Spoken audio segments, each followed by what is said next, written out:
Good morning. My name is Nancy Maggio, and I'm a 2020 graduate of the DIAL program at St. John's University.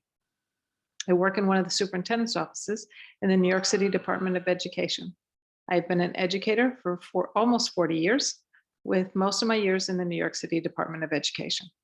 I've been a teacher, staff developer, assistant principal, regional administrator of special education, network leader, and now field support liaison. My research interest was in the area of special education. I've always been interested in working with students with disabilities and finding ways for these students to succeed. The focus of my dissertation was on teacher attitudes of their special education students. I will now show you my presentation on my dissertation. Thank you. So my research was on teacher attitudes of special education students in their K-2 classrooms in an urban environment.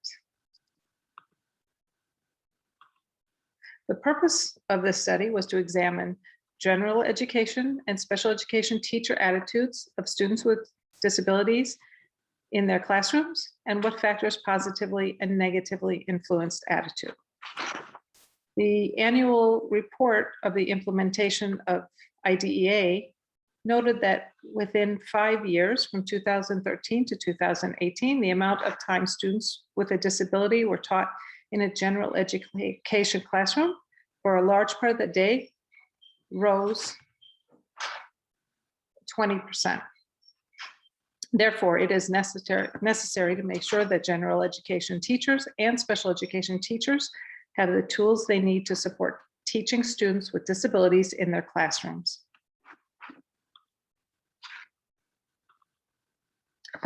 The research questions were, what are the differences between K-2 general education and special education teachers in their cognitive, affective, and behavioral attitudes towards educating students with disabilities? To what extent do the number of years teaching in an inclusive environment affect teacher attitudes towards students with disabilities? And what factors positively or negatively influence the attitude of the general ed teacher and the special ed teacher? The research design was a quantitative study. The dependent variables were scores on the Likert scale survey. The independent variables were the two groups of teachers, and the ANOVAs were run to analyze the difference in teacher attitude between general education teachers and special education teachers, the years teaching, experience in special education or inclusion type classes, and the number of courses taken in special education. The instrument that was used was the Attitudes Towards Teaching All Students by Gregory and Noto. And it was adapted.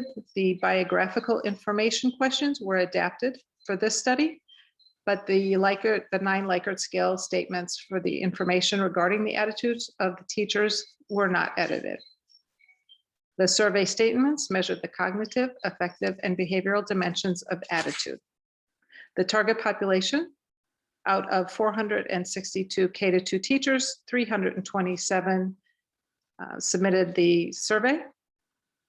And it was in one urban Title I school district in New York City. 241 of the teachers were general education licensed and 86 were special education licensed teachers.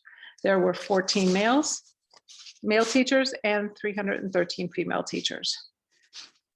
The one interesting piece of the data was that only 86 special education teachers participated in the survey, and there's an increase in the number of special education students entering the system and an increase in integrated co-teaching classes, but only 1/3 of the teachers that filled out the survey were licensed in special education.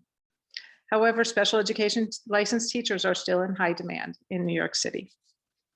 Another interesting piece of data was that only 14 participants were males, but the fact that only early childhood teachers, it was K-2 teachers, were surveyed, this may have contributed to that number. Early childhood teachers were and have been predominantly female.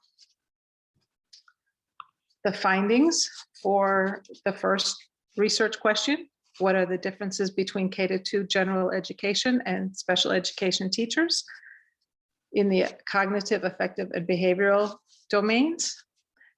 The cognitive domain or dimension, the general education teachers scored higher than the special education teachers. And this was contrary to what was expected and also in contrast to the affective and behavioral dimensions. In the affective dimension, the special education teachers obtained higher scores, depicting significantly higher positive attitudes than general education teachers, and same in the behavioral dimension. The special education teachers held significantly higher positive attitudes than the general education teachers. The findings for research question 2, to what extent do the number of years teaching in an inclusive environment affect teacher attitudes towards students with disabilities? The special education experience working in an inclusive environment, it was significant except for the cognitive dimension.